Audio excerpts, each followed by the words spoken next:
Welcome to the Watch Society. Welcome to the weekly Watch News Roundup. To kick things off, let's start with Breitling, that released a new perpetual calendar chronograph watch. Now, these two complications, when put together, usually lead to a very busy dial. But the Navitimer is always a busy watch, but somehow works. It's just part of the DNA of the watch. So with those two coming together, this watch actually looks really good. It looks natural almost to add a perpetual calendar to the chronograph of the Navitimer. And not only is the B01 chronograph movement an in-house Breitling caliber, so is the perpetual calendar module that gets added to it. In fact, this is not the first time they've done this. This is what they call the B19 combination. And last year they released 3 watches with this, all in gold, from 3 different lines in Breitling. And they look good, especially the Navitimer version. I think the other 2 didn't work as well. But this one with the ice blue dial looks beautiful. Stainless steel case, and the bezel's actually platinum. And that combination leads to a watch that looks really good for all that's going on in it. It's all in-house. In fact, the perpetual calendar module has been used for almost a decade and a half now at Breitling. It used to be part of a 7750 Valjoux movement that they put the perpetual calendar on. Now it's their own in-house B01 chronograph movement that they're putting that on. So this is all in-house, all from Breitling. And in this case, for about $29,000. Is that a lot for a Breitling? Yes. Is that a lot for a Navitimer? Yes. Is that a lot for a perpetual calendar chronograph? Not really. That's actually a heck of a lot of watchmaking in a 15 millimeter thick watch, because there's a lot going on there.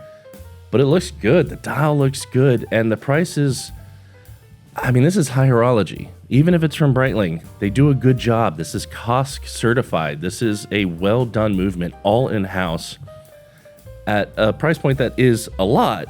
But for high horology, if there's something that can be reasonable for $29,000, this might be it. Now, if you want something that's definitely reasonably priced, we have Seiko with the new Seiko 5 SKX Moon Eyes. This watch pays homage to Dean Moon, who was an early pioneer of providing hot rod parts and race parts for cars, like right after World War II, when things were just first kicking off in the hot rod scene. So he's one of the earliest pioneers of this, and became famous not just for the parts that he provided, but also for the iconic logo of these 2 big eyes. We're talking, since the early days, this has been part of that drag racing scene and the hot rodding scene. So it's cool to see Seiko bring something that's so niche into the watches, because watches themselves are niche. It has his iconic logo on the dial, the yellow that was always used as part of their brand, and a checkered flag style bezel. Overall, it's a really cool looking watch. It's a limited edition of 1,500 pieces that comes on a bracelet and a NATO strap together.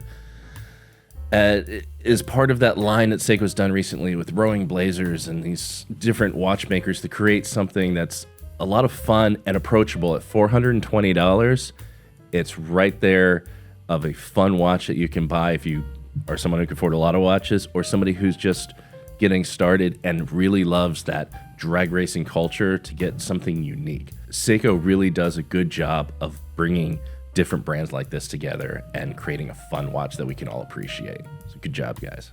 In microbrand news, Anoma has come out with the latest edition of their A1 triangle case watch. Now, if you haven't seen this watch, it's hard to say what the measurements are on it, but it's effectively 38 millimeters by 39 millimeters and under 10 millimeters thick. So it's a very thin watch, a Solita powered watch. Its shape is actually based off a Charlotte Perrin 1950s table. So it has that 1950s space age Art Deco throwback look to it. I think it's absolutely beautiful. And it's nice to see a watch that doesn't look like something else, yet on its own, the proportions work. It's obvious to see where the inspiration comes from and comes into this watch. And the watch actually comes from Matteo Vinello, who started as one of the first people at A Collected Man. So this is a watch world insider who decided to work on his own watch and bring out his own watch brand.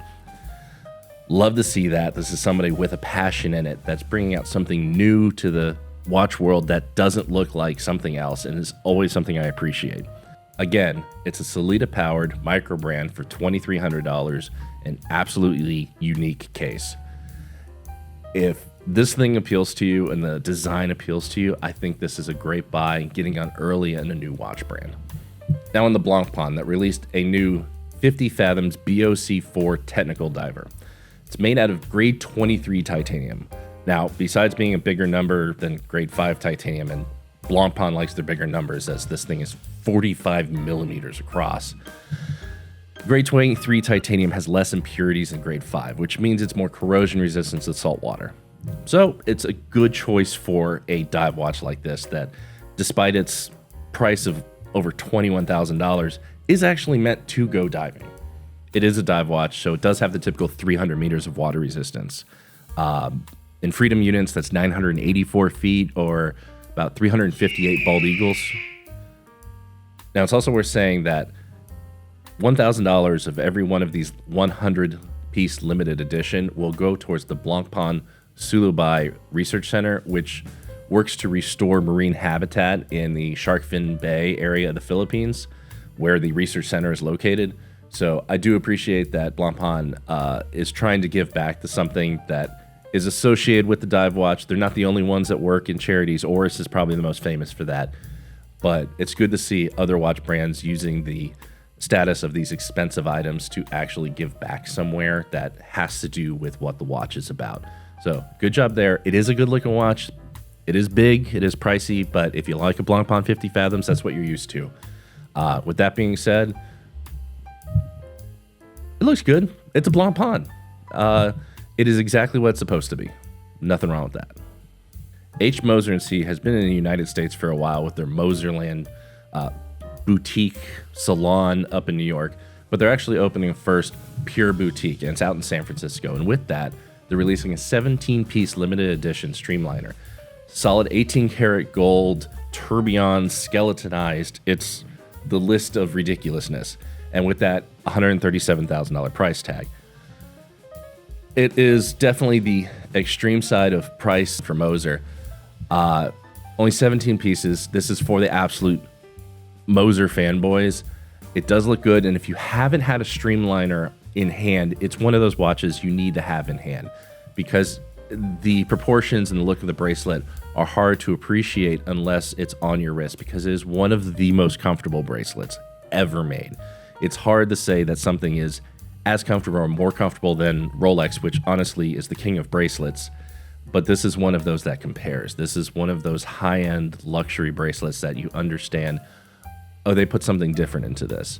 So this may be the extreme side of the streamliner, but in general, the streamliner is a great watch to have on the wrist. It feels good. It looks different. It's not another Gerald Genta integrated bracelet sport watch. It's its own thing. So yeah, this one's the pricey side, but in general, the streamliner is a really cool watch, and good on Moser for opening another boutique.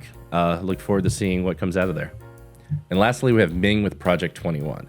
This has certainly been the most talked about watch online, mainly for the price, which we'll get to. But first, how this watch came about, which is Ming, the person, was talking with a bunch of collectors in Singapore and was asked, what watch would you make for yourself if you didn't care about the market, if it was just for you? And it's a very interesting thought exercise asked to a watchmaker. And his answer was a reimagining of those ultra-thin watches we used to see in the 50s and 60s, something we've gotten away from. Like, yes, there's the race to make the thinnest watch, but we don't make a whole lot of really thin dress watch, smaller watches anymore. So with that, he actually made it. He made the watch that he wanted to make for himself. So what goes into that? Let's start with the inside of this watch, which has an Piguet caliber 21 movement, and is the reason why it's called the Project 21. First off, this movement isn't in production. It actually stopped being produced when Swatch took over Blancpain, which co-owned Piguet at the time, in 1992, I believe. So it's been out of production for 30 years.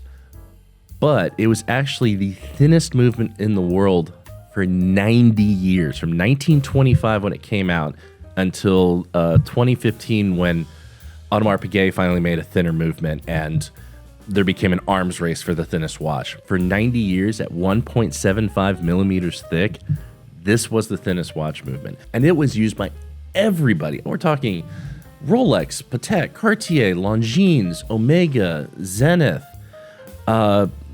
Certina. This watch was used by so many different names, but this movement, but it just kind of got lost to history as we moved away from that. And so Ming took that 30-year-old movement, removed the bridges, which looked good, but wanted to create his own style to it because Ming has a style to their movements, and redid the bridges. Then the case, because you're doing your own dream watch, is in tantalum, a very hard material to work with that not many people like working with. But they have partnered with J.N. Shapiro out in California, who has worked with tantalum and with Ming to create a tantalum bracelet, which also fits on this watch. But it will come on leather to begin with because a tantalum bracelet is its own cost and problem.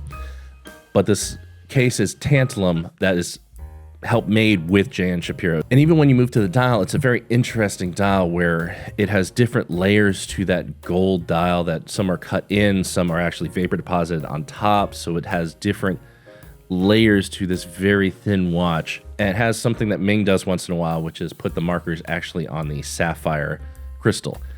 So that leads to this beautifully thin watch at just 6.9 millimeters thick. Now let's get to why people were talking about it. And yes, it's a cool watch, but it was the $32,500 price tag. That is a lot, yes, but people are comparing it to a whole lot of different watches that I don't think that's a fair comparison.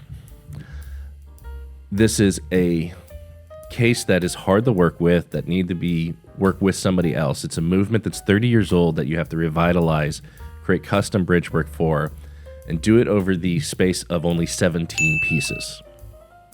There are only 17 of these being made, so you can't amortize the cost over a bunch of watches. It was made not considering the price. It was made considering what Ming wanted to make for himself. So with that, price is going to be thrown out the window, and it's going to be a consideration of what you can do, not what you can do for the price. And it's still a business, so there's still a profit margin that has to be in there. This is definitely for the Ming fanboy. This is 17 pieces for the people who want to really appreciate the extreme of what Ming would make for himself. And some people will love it, some people will hate it. That's fine. I applaud the fact that Ming went out there and said, you know what? There is something I want to make, and I'm going to make it. I'm going to make it in tantalum. I'm going to make it with an old movement and great custom bridge work for it and a special dial. Price be damned, we'll figure that out afterwards. And he did it. And there will be a few people out there who appreciate that and get it themselves. There might be a few who even get the tantalum bracelet at its $50,000+ price tag and put it on here. Great.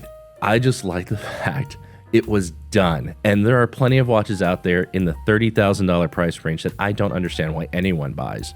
This is one where I think if you like the size and the material, you can appreciate the passion and the history behind it. A history that movement is older than the Ming brand. So bringing that history into something new is amazing. In fact, it's for the 100th anniversary of the original Caliber 21 coming out. So this may not be everyone's cup of tea, and some people may laugh at the price, and that's fine. But again, I've seen plenty of watches on $30,000 price tag that are lesser than this in finishing, lesser than this in material, and more being produced from brands that have more capacity to make it cheaper. So with that, this is not the worst sin in the world in this price, and to do something that's pure passion project, I think is great. So good on you, Ming. Keep it up. Well, that was it for this week's weekly Watch News Roundup. What was your favorite watch to come out this week? Let me know in the comments, and have a good weekend.